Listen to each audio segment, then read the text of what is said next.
Shalom Ubrahá. Nossa aula de hoje é sobre um assunto muito interessante. Por que Hashem, por que o Tribunal Divino não pode dar um castigo para os nossos inimigos? Imagina que você acorda de manhã, você fala as bênçãos matinais, pega o livro de reza judaico, o Sidur, e entre essas bênçãos matinais, você pede para Hashem te salvar da pessoa ruim. E alguém, Deus me livre, fez o mal para nós. E se ele fosse julgado no tribunal humano ou no tribunal divino, deveria receber um castigo por ter feito o mal para nós. Um dos 13 princípios da fé judaica é que Hashem, Deus, ele dá um prêmio para quem faz o bem e ele dá uma retificação, vamos chamar assim no português, ele dá um castigo para quem faz o mal. E dentro desse contexto, você imagina automaticamente, você fez o bem, você sabe que já está na sua conta lá em cima a recompensa pelo bem que você fez.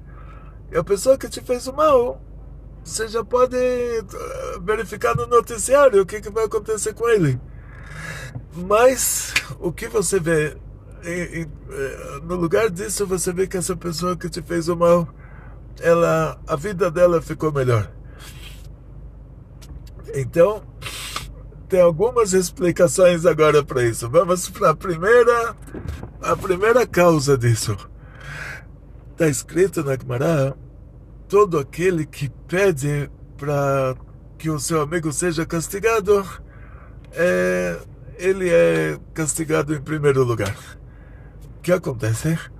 Imagina uma cena numa delegacia que chega lá um maior bandido do país. Ele vai na delegacia preencher um BO. Alguém quebrou o vidro do carro dele. Então ele chega na delegacia para preencher o BO. E ele fala, ele quer processar essa pessoa, ele quer que essa pessoa receba um castigo por ter quebrado o vidro do carro dele. Na hora que ele preenche o BO, o delegado fala, que maravilha, a gente estava te procurando, não sabia onde você estava. Você é o maior bandido do país, você tem que receber um castigo muito maior do que esse ladrão de galinha aí que te quebrou o vidro do carro. Então, o que acontece? Quando nós rezamos, pedimos para Hashem para dar um castigo para alguém, em primeiro lugar, é verificado no Tribunal Divino quem está fazendo esse pedido. Quem está fazendo esse pedido, a nossa ficha é aberta. Só que quando o nosso sigilo espiritual quando o Tribunal Divino tem o direito de abrir o nosso sigilo espiritual, quer dizer assim, a nossa ficha de várias reencarnações é aberta. E tem muitas pendências que nós ainda não pagamos por elas. Em uma reencarnação, a pessoa foi um bandido muito pior do que esse que está maltratando ele agora, esse que está fazendo mal para ele agora. Então, na hora que a nossa ficha é aberta lá em cima, se o Tribunal Divino vai aceitar esse BO que a gente está fazendo contra o nosso inimigo, eles vão ter que dar para nós um castigo em primeiro lugar. Porque na nossa conta geral, a gente está numa situação pior. Então, a bondade divina aí entra para interceder a nosso favor. No lugar da gente receber esse castigo muito pior por estar pedindo um castigo para o nosso inimigo, então Hashem, Deus, sendo que ele é a essência do bem, ele tem direito de veto no Tribunal Divino, aí ele veta esse julgamento, ele fala, vamos adiar esse julgamento. Isso é uma qualidade divina chamada Era Rapaim. Era Rapaim, vamos traduzir isso como a paciência divina. Então Hashem pede para adiar esse julgamento, para não fazer isso agora, porque pode ser que nesse meio tempo nós vamos fazer tshuva, nós vamos conseguir retificar o que fizemos nas reencarnações anteriores de outra maneira. Então, sendo que esse julgamento é adiado, consequentemente, o nosso inimigo não vai receber castigo nenhum por enquanto, porque eu que pedi para Hashem castigar ele. Se ele for castigado, eu vou ser castigado em primeiro lugar. Para me salvar, Hashem pede para que ele não seja castigado, enquanto eu não corrigir, não retificar tudo que eu fiz em todas as reencarnações anteriores. Porque se o meu inimigo for castigado, eu vou precisar ser castigado em primeiro lugar. Então essa é a primeira causa. Vamos dizer que essa é a causa mais importante. Depois tem uma segunda causa. A segunda causa... então vamos só para fazer um resumo. Então, como eu ultrapasso essa primeira causa, que é uma causa bem genérica, simplesmente, se alguém me fez o mal, eu não peço para que essa pessoa seja castigada. Eu não rezo para Hashem, falo, Hashem, mata o meu inimigo, não sei, dá um prejuízo para o meu inimigo, dá uma doença para o meu inimigo, nada disso. Se alguém me fez o mal, eu confio, eu sei que lá em cima existe uma contabilidade. Um dos 13 princípios da fé judaica é que quem fez o mal vai receber um castigo. Então, eu não tenho que me intrometer. Lá em cima já tem essa contabilidade que já acontece por si só, já tem uns anjinhos que vão conferindo as ações de cada pessoa e eles fazem esse trabalho melhor do que eu. Eles sabem melhor do que eu o que determinar lá para cada um. Agora, segunda coisa, imagina que uma pessoa está te fazendo mal e você sofre, você falou, uma pessoa ruim está me maltratando, e no final você descobre que essa pessoa é esquizofrênica, tem uma doença, coitado. Então, coitada, nasceu com não importa o motivo, não importa se nasceu com isso, se desenvolveu isso depois, se era genético da família, se era uma coisa adquirida por algum trauma de infância, ou não importa o motivo, você descobre que essa pessoa é esquizofrênica. Então, por natureza, essa doença, a gente está falando sobre isso, a visão dos espiões, né, ligada para a chá da semana. Ou seja, nessa doença, a esquizofrenia, diz o Rebbe analisa essa doença, uma coisa interessante. Ele fala assim, que a pessoa, ele analisa a realidade e ele interpreta a realidade de acordo com a distorção da doença dele. Ou seja, ele acha que todo mundo está contra ele e ele distorce a realidade a favor da doença dele. Ele cria uma nova realidade. Ele cria uma realidade dele. Ou seja, a gente, nesse caso da esquizofrenia, a pessoa ele é vítima da doença.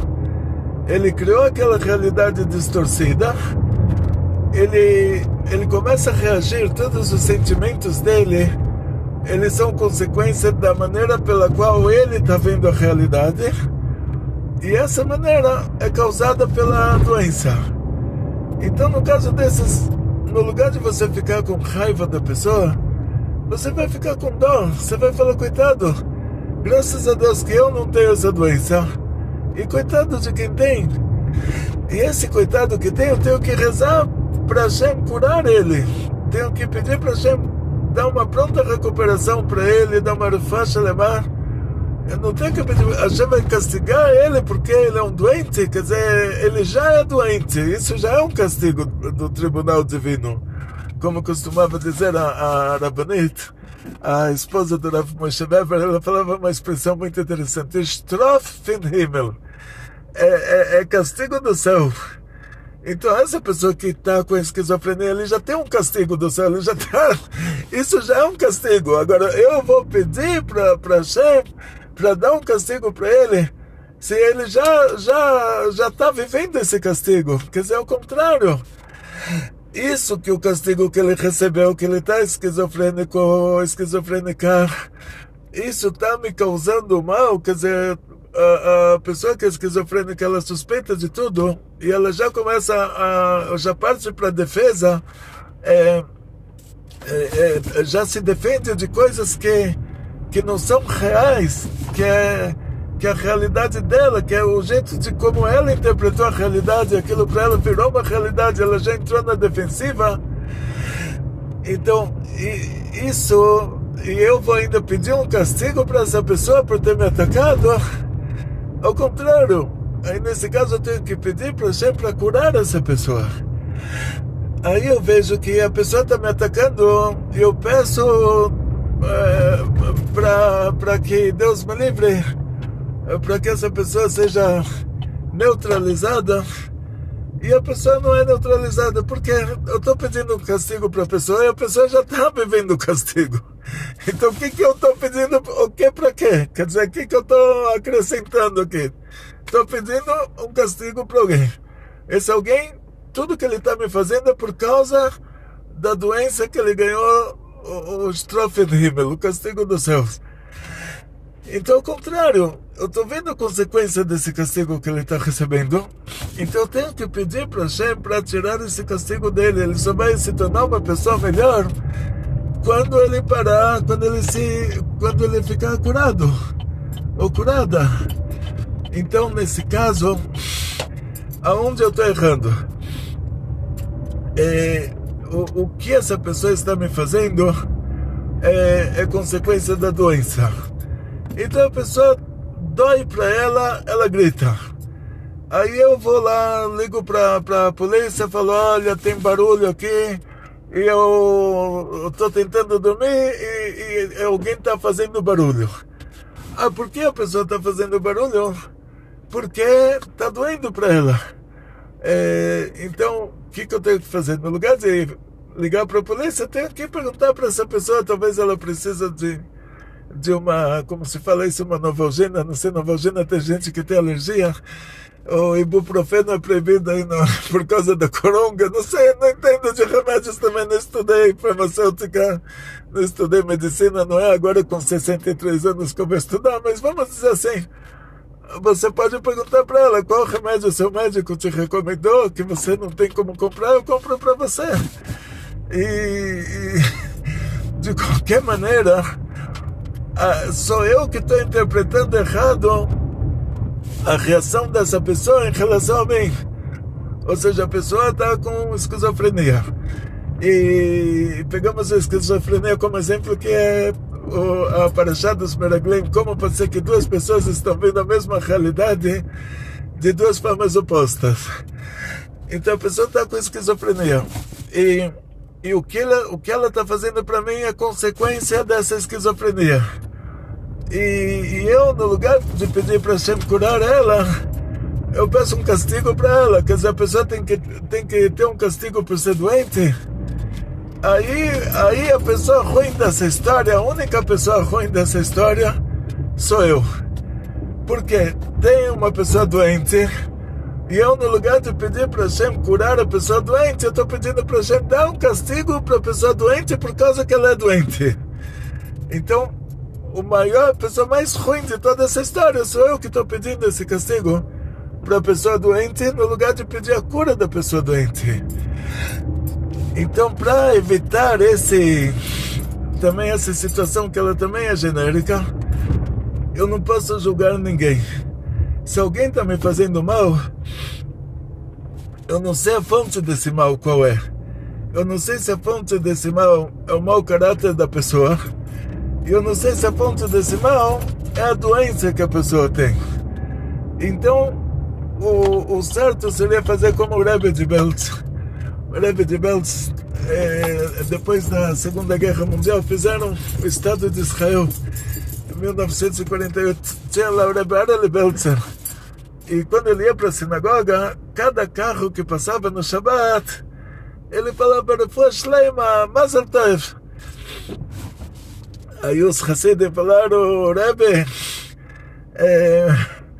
essas pessoas que estão dirigindo o carro no Shabbat, eles eram judeus religiosos lá na Polônia, eles sabiam que era proibido acender fogo de sábado, e eles sabem que na hora que eles viram que eles ligam o carro, acende o fogo dentro do motor, eles estão profanando o Shabbat, e mesmo assim, o Rebbe está dando para eles uma Mazal Tov, uma Refuah Shleima, no lugar de dar uma maldição para eles, o Rebbe está dando uma bênção. Aí o Rebbe Lebeltzer, ele falou para eles assim, se uma pessoa está dirigindo o carro no Shabbat, pode ser dois motivos. Pode ser que ele está indo para o hospital, que aí a gente é obrigado a profanar o Shabbat por motivos de perigo de vida, e aí o Rebbe falava depois, mas pode ser que ele está levando a mulher dele para dar luz, também é perigo de vida, tem que correr para o hospital com o carro no Shabbat, aí ele está dando mais alto, parabéns. Então na prática assim, a gente tem que julgar todas as pessoas pelo benefício da dúvida. Então na dúvida, essa pessoa que está maltratando a gente é por motivo de doença psiquiátrica dela, ou é por motivo de mau caráter, então eu vou falar, olha, coitado, ele recebeu um castigo do céu, ele está com uma doença psiquiátrica, ele está com uma esquizofrenia, ele interpretou errado a realidade em relação a mim, e ele está se defendendo de mim por meio de me atacar. E então isso que ele está me atacando é uma distorção de realidade. Então peço para Hashem dar para ele uma pronta recuperação, para que ele tenha uma cura imediata.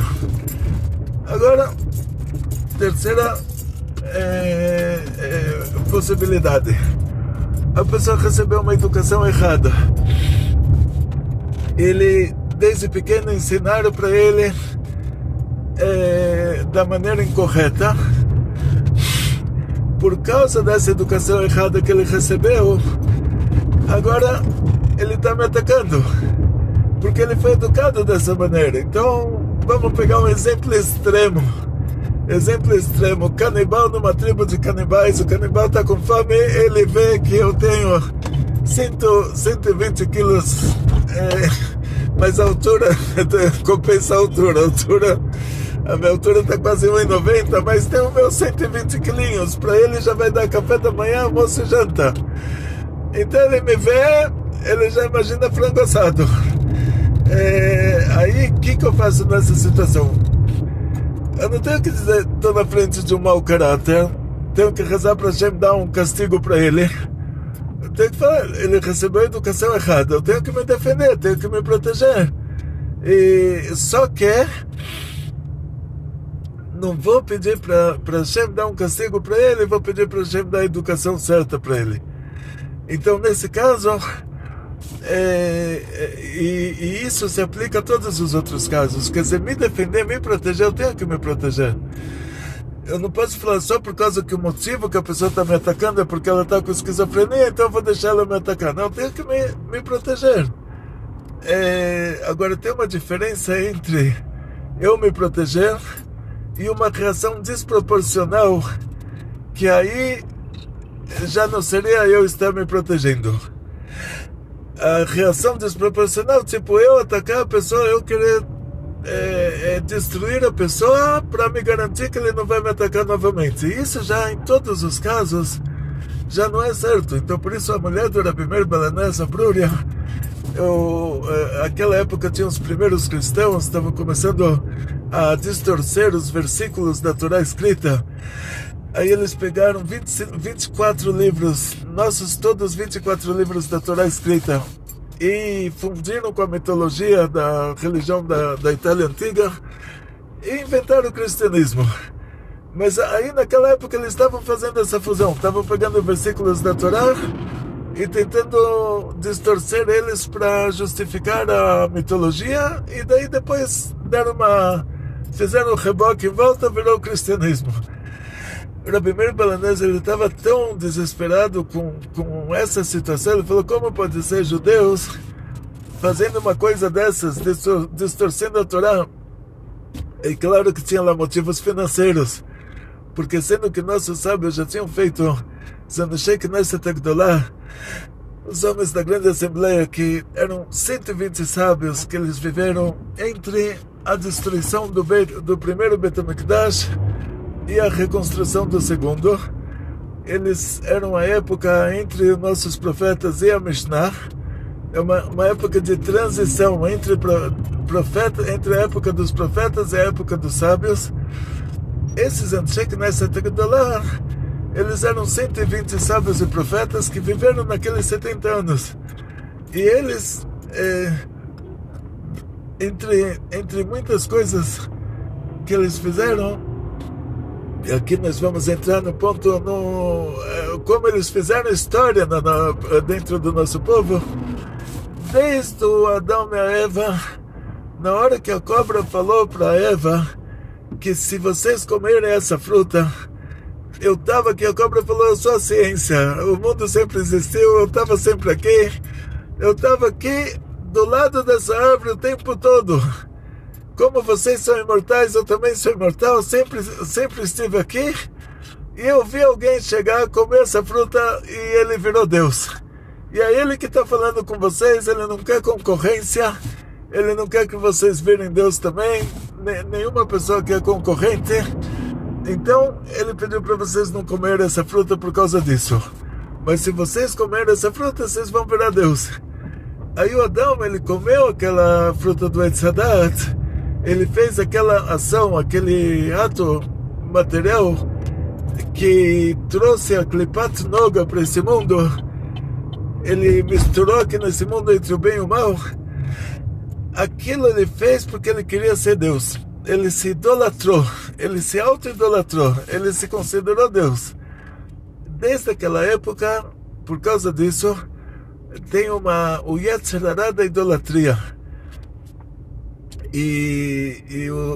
As pessoas antigas, da época do primeiro Bet HaMikdash, do primeiro templo sagrado de Jerusalém, da mesma maneira que a pessoa sentia o homem sente uma atração pela mulher, a mulher sente uma atração pelo homem, os dois sentiam essa mesma atração pela idolatria. Quer dizer, a pessoa se sentia atraído pela idolatria, da mesma maneira que a pessoa com fome, ele se sente atraído pela comida, a pessoa com sede se sente atraído pela bebida. A pessoa daquela época se sentia atraído pela idolatria, tinha o Yetzer Hara da idolatria, vamos dizer assim. E esse que é o detalhe importante.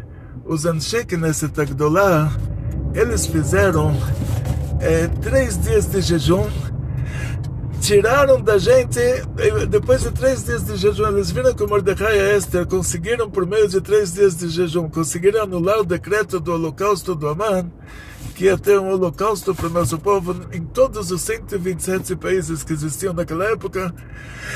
Eles fizeram 3 dias de jejum, pediram para a gente tirar de nós o Yetzer Hara, a má inclinação da idolatria. Ou seja, a partir daquela época, a partir desse pedido que eles fizeram, Hashem atendeu ao pedido deles, tirou de nós a má inclinação para a idolatria, quer dizer, a pessoa já não sente mais paixão em fazer idolatria, paixão pela idolatria, a pessoa não sente mais atração pela idolatria, a pessoa só faz idolatria por custo-benefício. Mas junto com isso, por causa que foi tirado de nós o Yetzer Hara da idolatria, e esse mundo é o mundo do livre-arbítrio, para que haja o livre-arbítrio, para que a pessoa continue, tenha a possibilidade de optar entre o bem e o mal tem que estar sempre em equilíbrio. Então Hashem tirou de nós a profecia também. Então terminou a época dos profetas com isso, para que o mundo fique no mesmo equilíbrio, tipo, como do nosso lado, do lado da Sitra Achra, do lado ruim, não tem aquela, como se diz, aquele instinto para idolatria, aí do lado bom não vai ter um antídoto para ela, que eram as profecias, que eram os nossos profetas. Então, equilibrou. perdemos o instinto para a idolatria, perdemos os nossos profetas também. Aí começa a época dos sábios, a época da Mishnah. Então, quando você está nessa situação, que uma pessoa está distorcendo versículos da Torá, e você sabe que ele não tem um instinto para a idolatria, ele não tem não sei aqui em São Paulo, não sei se é a palavra feia, vamos falar assim, ele não tem um tesão pela idolatria. Já ouvi alguém falando isso, não sei se é que o meu português também não... Saí daqui com 18 anos, não fiz faculdade, fui direto para Shivá, então meu português também deixa muito a desejar, mas assim, vocês entendem. O instinto pela idolatria, quando a gente fala, aqui São Paulo é a terra do trânsito. Quando a gente fala instinto pela idolatria, quer dizer a pessoa sentir aquela atração incontestável. E aquelas pessoas da época do segundo Beit HaMikdash que distorceram os versículos da Torá para dar origem ao cristianismo, elas não tinham essa atração pela idolatria. Então tinha um custo-benefício. Os romanos eram ricos, os judeus eram pobres.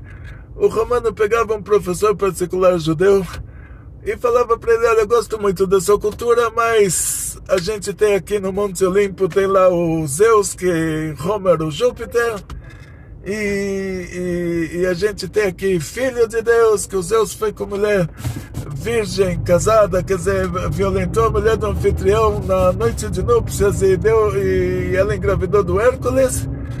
Então, me faz isso, me pega aí uns versículos da Torá, me cria uma situação dessas, que eu gosto da sua religião, mas gosto da minha também, então vamos fazer uma coisa só, um casamento entre o judaísmo e a idolatria. E aqueles judeus que eles sabiam os 24 livros da Torá escrita, fizeram esse trabalho para eles por custo-benefício. Ganharam com isso. E o Rabi Meir estava no desespero. Então o Rabi Meir falou: olha que maldade.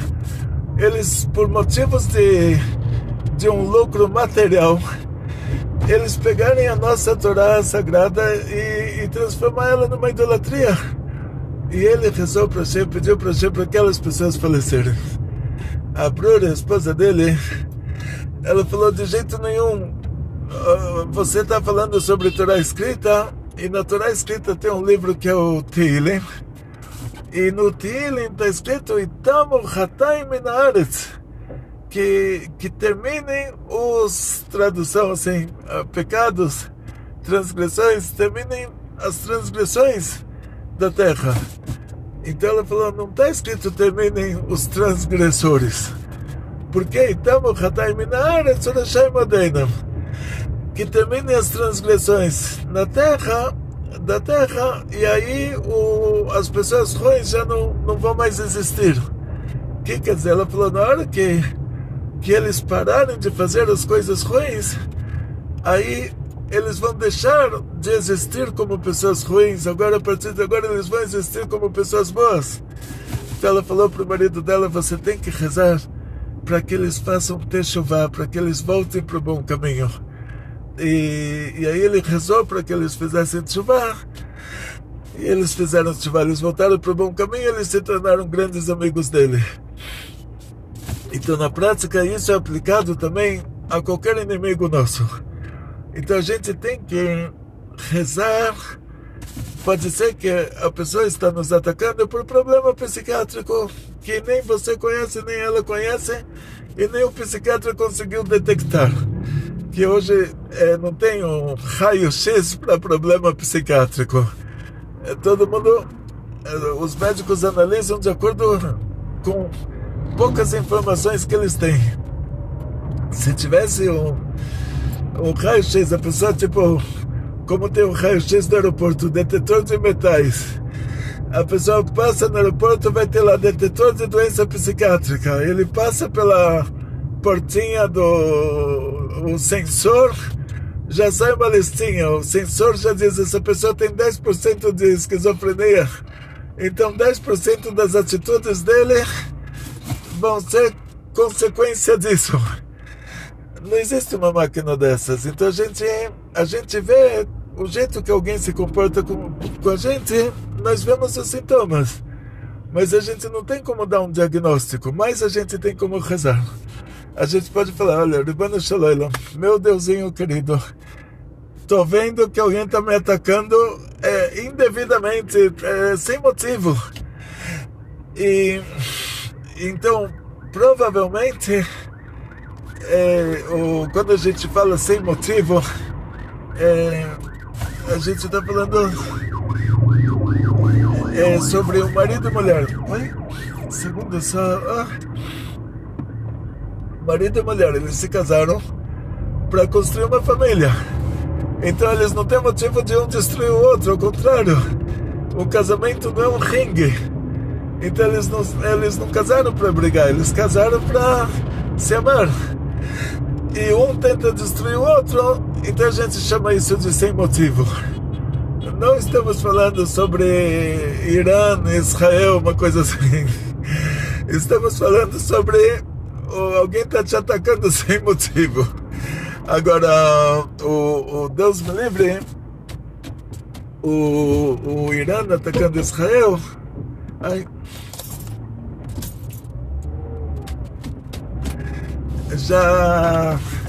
já entra em outra categoria. A gente não pode falar que eles estão nos atacando por sem motivo lá, eles têm interesse mesmo. Agora, em outras palavras, vamos dizer assim, existe a Rússia atacando a Ucrânia. Aí todo mundo está dizendo, o Putin está com algum problema. Mas então o Putin, nesse caso, não está sozinho lá na Rússia. Quer dizer, não é ele que vai destruir as cidades da Ucrânia pessoalmente. Ele dá ordens. Outras pessoas veem o custo-benefício dessas ordens. E, por causa disso, elas colocam as ordens do Putin na prática porque vale a pena para elas, por qualquer motivo. Então, quando isso chega até nós, vamos dizer assim, Deus me livre, vivo no meio, toda pessoa tem uma esposa, tem filhos, então o marido e a mulher tem que se amar, os filhos por natureza amam os pais, e tem pessoas que você ajudou, tem pessoas que você fala, como pode ser que essa pessoa está me maltratando? Eu não tenho nenhum motivo para me maltratar. Então, aí você entra em todos esses casos. Aí você reza para que Hashem cure essa pessoa. Pode ser a fonte disso, pode ser problema psiquiátrico. A fonte disso pode ser um mau caráter mesmo. E Hashem não pode dar um castigo para aquela pessoa porque você está pedindo para que ela receba um castigo. E se ela receber o castigo, você vai receber primeiro, porque a sua ficha vai ser analisada lá em cima também. Então a gente está impedindo com que aquela pessoa receba um castigo para te proteger, para que você não receba. E até que a gente chega num caso que já vai ser o caso que não tem nenhuma justificativa, que Deus me livre, você está sendo atacado por uma pessoa normal. Ela come como uma pessoa normal, bebe como uma pessoa normal, dorme como uma pessoa normal. Você não está vendo nenhum motivo psiquiátrico por trás disso. Ela é uma pessoa normal e por opção está te atacando. E no lugar de você ver que Hashem está te protegendo, está pegando as suas dores e contra-atacando, a gente está dando para aquela pessoa tudo de bom, muito sucesso, muita saúde, muito dinheiro, muitas felicidades. E você que está sendo atacado, você não tem o sucesso que aquela pessoa tem. Aí nós vamos entrar num caso que é realmente, Deus me livre, o caso mais grave na Torá, que é quando alguém já é tão ruim, mas tão ruim, que ele recebe nesse mundo o pagamento por algumas coisas boas que ele fez, para que ele não reclame depois lá em cima, sendo que o castigo pela coisa ruim é limitado. Está escrito na Torá, olho por olho, dente por dente, e está escrito que é proibido se vingar. Quer dizer, olho por olho, dente por dente não é vingança. Então o que é? É que o castigo pelo que a pessoa fez, ele só é relativo medida por medida. A pessoa só pode receber como castigo até o nível do mal que ele fez. Não pode receber acima disso, nem 1 milímetro acima disso.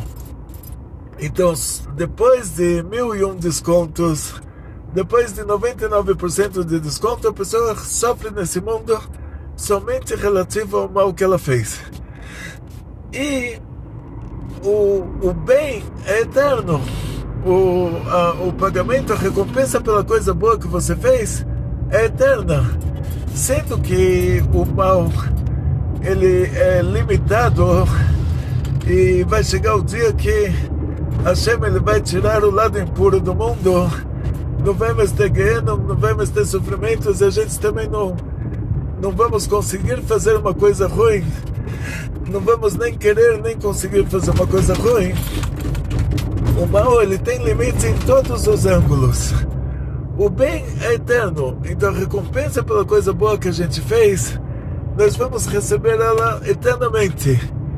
E Hashem não quer que essa pessoa tão ruim, mas tão ruim, que essa pessoa é 100% normal. Ele come como uma pessoa normal, ele dorme como uma pessoa normal, e ele é um mau caráter, um antissemita. Então, o que eu falo antissemita, assim, quando a gente era pequenininho tinha esse conceito, né? Hoje eu não sei qual que é o conceito de... quando falam que o governo de Israel, cada um tem o direito de pensar do jeito que ele quer, né? Mas Deus me livre, a gente vê a bondade do Irã, que eles doam mísseis para o Iêmen, e lá crianças pequenas com 10 aninhos de idade são recrutadas para a guerra, que eles dão armas para todos os... Deus me livre. Não vou entrar em detalhes aqui, não é uma aula sobre o lado ruim da coisa ruim, mas é a bondade da clipa. Quer dizer, eles próprios não têm muitos recursos, e mesmo assim, o que eles têm, eles dão para assassinatos, para maldades. Então, nesse caso, você fala, mas por que então uma pessoa que está nessa categoria, uma pessoa particular, nessa categoria, que ele é uma pessoa normal, ele optou por fazer uma maldade, e por que Hashem está dando para ele uma vida melhor? Porque essa pessoa já deve ser tão ruim, mas tão ruim, que Hashem está pagando para ele neste mundo, por alguma coisa boa que ele fez, para que ele não receba para isso uma recompensa eterna, para que no futuro essa pessoa simplesmente não exista mais. Quer dizer, ele recebe aqui nesse mundo a recompensa pela coisa boa que ele fez, então Hashem não é obrigado a dar para ele um paraíso, e uma hora no baixo paraíso é como 70 anos dos maiores prazeres aqui nesse mundo, e no lugar disso ele vai receber um pouquinho de prazeres nesse mundo, vai compensar para ele isso. Como os sofrimentos nesse mundo, diz o Alter Rebbe, que como você vê a sombra do sol andar 15 minutos, o sol lá em cima já andou centenas de milhares de quilômetros. Então, um pouquinho de sofrimentos nesse mundo te liberam de muitos sofrimentos no Gehenom, que dizem nossos sábios que uma hora no Gehenom é como 70 anos dos sofrimentos do Jó aqui embaixo. Então, nessa proporção, essa pessoa recebe os 15 minutos de prazeres aqui nesse mundo e perde milhares de quilômetros de prazeres no mundo de cima. E sofrimento aqui ele não recebe. Aí depois que ele morre, aí já muda a realidade. Aí ele recebe os sofrimentos pela coisa ruim que ele fez. Paraíso pela coisa boa não sobrou para ele porque ele comeu tudo aqui. E aí essa pessoa desaparece, como o tigre ou o leão. Você vai falar, o tigre não vai ressuscitar, o leão não vai ressuscitar. E essa pessoa também acabou. O Nitzotz, a pequena revelação divina que envolvia aquela realidade e estava fazendo ela existir, aquela pequena espiritualidade volta para cima e tudo aquilo desaparece. Ou seja, como um animal impuro. Se eu me encontro com um leão na rua, quem foge de quem? Eu fujo do leão ou o leão foge de mim? Então, o leão é mais forte do que eu.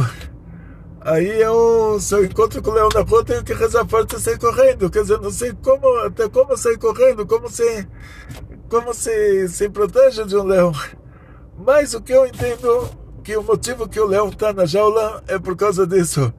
Eu vou no zoológico, eu vejo o leão na jaula porque ele é mais forte do que eu. E se ele sai de lá, eu estou perdido.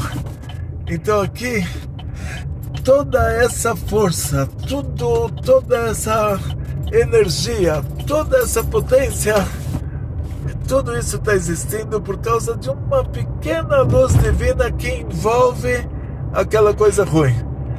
E não se reveste nela como a nossa alma se reveste no corpo.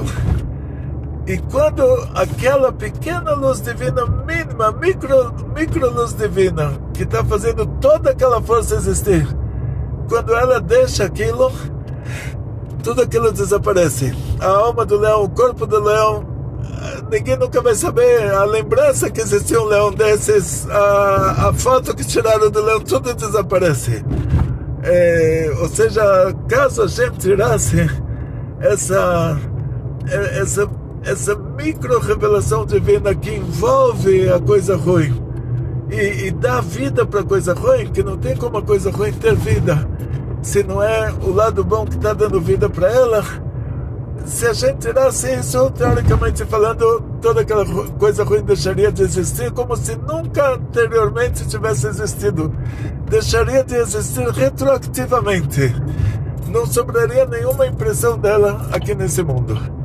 Então, dentro desse contexto, essa pessoa que te fez uma pura opção e ela recebeu nesse mundo o pagamento pelas coisas boas que ela fez, e aí no futuro ela vai para um gueno, paga pelas coisas ruins, e depois paraíso ela não vai ter porque ela recebeu nesse mundo. E aí a Hashem simplesmente tira essa micro revelação divina que envolve aquela alma, e tudo aquilo desaparece.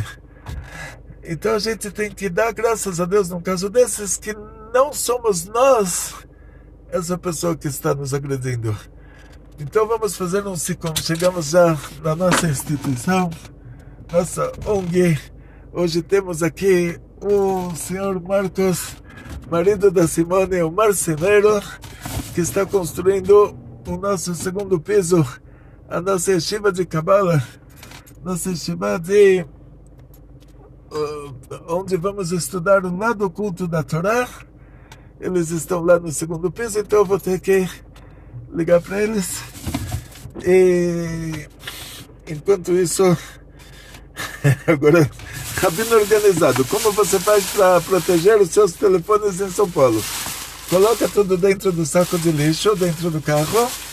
Aí, Deus me livre, caso aconteça de alguém quebrar o vidro, tentar roubar o telefone, ele não vai ficar verificando no lixo que você tem.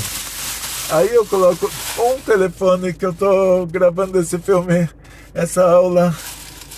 Esse um telefone é um telefone baratinho. Minha esposa já foi assaltada do meu lado aqui. Tava uma frestinha assim do vidro, não sei que tamanho de braço o bandido lá tinha, enfiou a mão, pegou o telefone dela.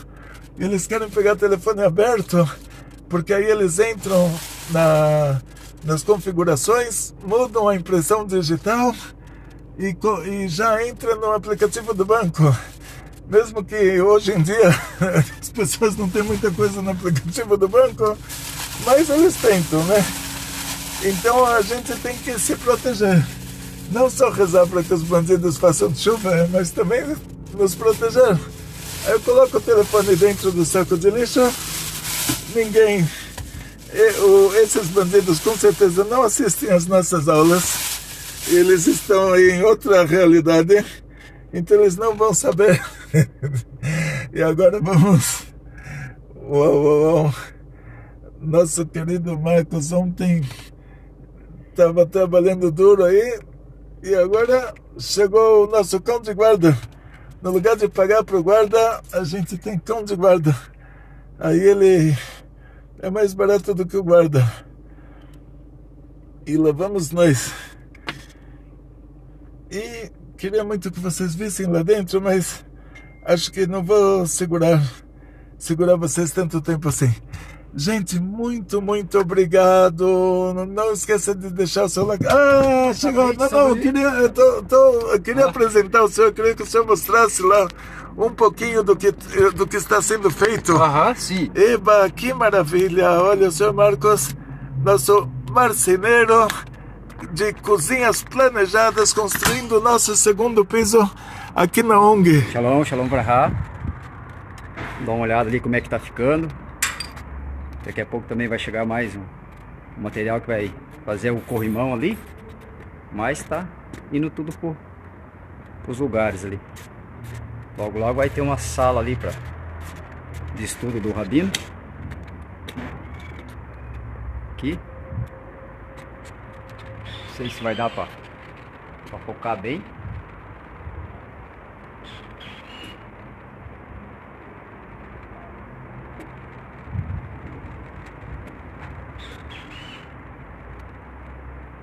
Tá dando pra focar bem no caso.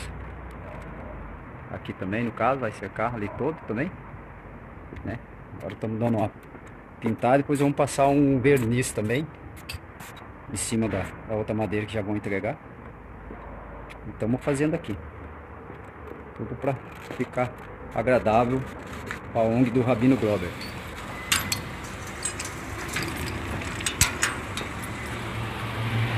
Opa, muito obrigado, senhor Marcos. E lembranças para Simone, para a esposa do senhor Marcos, que ela abriu mão do marido, do filho, para eles construírem para a gente aqui o segundo piso.